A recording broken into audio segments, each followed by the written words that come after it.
Good morning, Monday morning, kwentuhan po tayo uli. Isa po sa hindi na pagmamasdan ng tao na napakalaki ng epekto sa kanyang buhay ay ang musika. Music. Nag-create po ako ng isang definition ng music na sabi ay ganito: music is more than a song. It's really penetrated our spirit and soul that surely affected our body. And it is a definitely transferring spirit of the songwriter and the lyric itself to any listeners. Ang musika po ay higit po sa isang awitin lamang. Nanunood po ito sa ating espiritu at kaluluwa na tiyak na nakakaapekto sa ating katawan. Pansinin niyo po, kung ano po yung itsura ng paborito nating songwriter o singer, ayun, nagiging yung follower nagiging ganun din. May hikaw, may tato, the way na manamit, isang pananalita pa. Ang matindi pa nito, pati ugali. Because it is really transferring spirit. Kapag nag-focus ka na dun sa mga lyrics ng kanyang mga awitin, even yung kanyang principle, natatransfer po ito. At napakadelikado. Why? Bakit po natin pinag-uusapan? Lucifer is one of the great song leader, choir leader sa heaven. Nakita niya yan. Kaya nga po, ang dami mga awitin sa panahon natin na hindi namamalaya ng iba. Mayroon pong hidden meaning eh. Naalala niyo po yung backmasking? Dumating pa ang panahon na kailangan pang i-backmask ang music to really expose what is the real meaning and yung purpose ng musika. Ngayon hindi na po. Nakakalungkot ngayon kahit na very exposed na at very edible o very obvious na yung meaning ng song is pumapabor sa kaaway o sa kalaban, tanggap na ng tao. Kasi nga na brainwash na po na condition, meron ng mind conditioning sa mga beforehand na mga music. For example, nabigay ko yung sample, yung kanta ng The Greatest Love of All. Ayan. Kung tatalungin natin sa Bible, the greatest love of all is yung love ni God. Yung love ni God sa atin. And when we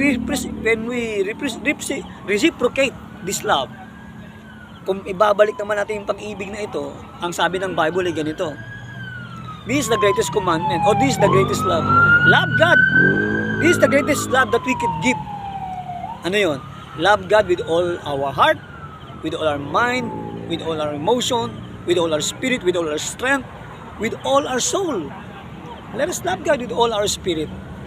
And second, love others as you love yourself. So ang batayan natin sa pag-ibig natin sa kapwa natin, pag-ibig natin sa sarili natin, hindi natin gagawa ng masama sa sarili natin. Gusto natin laging kalugod-lugod sa Diyos, at yun ang gagawin natin sa kapwa natin as a form of our love to others. But sabi ng kanta is, the greatest love of all, it's happening to me, learning to love yourself. It is the greatest love of all. Sa una parang ang ganda pero kung titingnan niyo po yung kabuuan, mali po yun. Kaya maraming selfish, maraming sensitive, maraming nakapokus sa sarili, maraming ngayong kabataan, pansinin niyo, me. Di ba? Yung kanta na yun, kung titingnan natin parang napakasimple na dahilan, pero yung pong katotohanan nun. Because music penetrated our soul and spirit. Nanunuot yan sa subconscious thoughts natin na unknowingly, pag sinabing subconscious, nandoon lang po yan, unknowingly, nagiging reaction na natin. And music gives us a big control when it comes sa perception ng buhay. Meron pang isang kanta, napakarami po, isa na lang. Maraming pong song pero isa na lang bibigay ko sa inyo. Walang sinabi sa Bible na God turned stone into bread. Inutusan ni Satanas si Jesus Christ sa temptation, sa kanyang temptation sa mountain. Sabi ni Satan, if you are truly the Son of God, turn this stone into bread. Ano sabi ni Lord Jesus? Man shall not live by bread alone. Pero sa totoo lang, kaya yung patulan yun eh. Pwedeng sabihin ni Lord Jesus Christ, gusto mo hindi lang bread eh. Gusto mo Happy Meal, gawin pa kitang McBurger eh. Gusto mo gawin pa kitang Contis eh. Gusto mo gawin pa kitang Red Ribbon, Mamon. 'Di ba? Pero hindi ginawa ni Lord John. So mali po 'yun. Mali yung lyrics ng isang kanta na ito. Ano sabi? God has shown us by turning stone into bread. Wala siyang ginawang stone into bread. 'Di ba? Yung sa kanta yan ng We Are the World eh. 'Di ba? Sabi niya, we should love one another by as God has shown us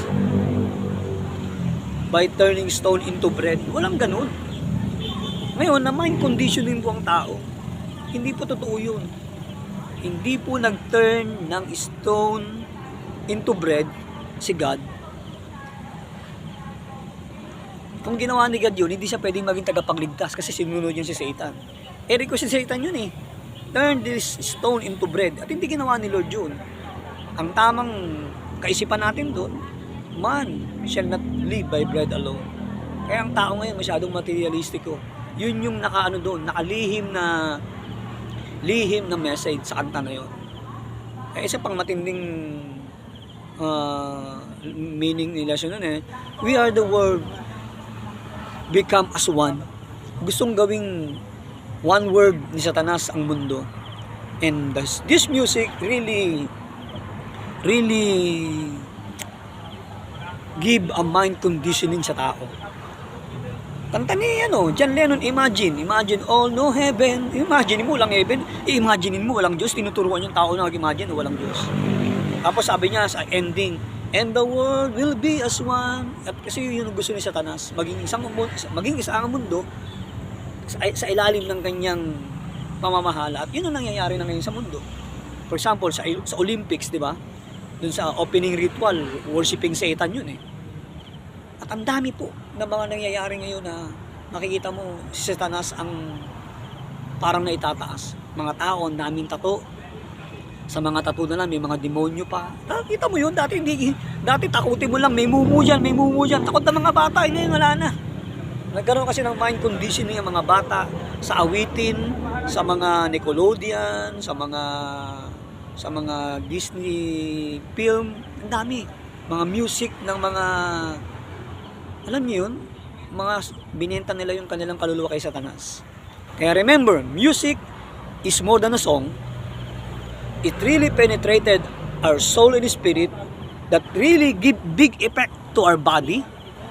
And definitely, music transfer spirit of the songwriter and the singers and the lyric itself to the listeners. Ang musika ay higit pa sa isang awitin. Nanunuot ito sa ating kaluluwa at espiritu na nagbibigay ng malaking epekto sa ating katawan na siguradong nagbibigay ng ibang espiritu para magbago ang tao. So might as well, ito ang katotohanan. Kapag ang tao depressed, isang nakakatulong. Stress at depressed, isang nakakatulong. Music that glorifies God. A gospel song that really glorifies God. So pag-aawit po tayo, mas maganda awitin na natin mga awiting makalangit. Gospel song. Like, katapatan mo sa buhay ko'y di nagbabago. Pag-ibig mo'y tunay, tapat at laging totoo. Noon, ngayon at kailanman, mahal mo ako. Kamatayan mo't pagkabuhay, tanda at katunayan, sapat na ito. O Jesus, ako'y lumalapit sa'yo. Wika mo'y walang nabibigong, nananalig sa'yo. Kapayapaan, tiyak sa piling mo. Pagugong puso't isip, may kapahingahan sa iyo. Amen. Si Lord Jesus Christ din nagsabi, mag-ingat tayo sa pinakikinggan natin. Una na, yung mga pangangaral. Yun ang pinaka-main context nun eh. Pero the same with music, ingat po tayo sa mga music ng pinakikinggan natin. Dapat musikang nakakapagluwalhati sa Panginoon, nag-glorify si God, at na-uplift yung soul natin palapit sa Panginoon. So music is more than a song. It is really about mind conditioning, soul controlling, and a way of worship. Gawin natin yan sa kalulkian ng Panginoon, huwag sa kanino pa man. Pagpalain po tayo ng Panginoon. Good morning sa ating Monday morning kwentuhan. God bless po.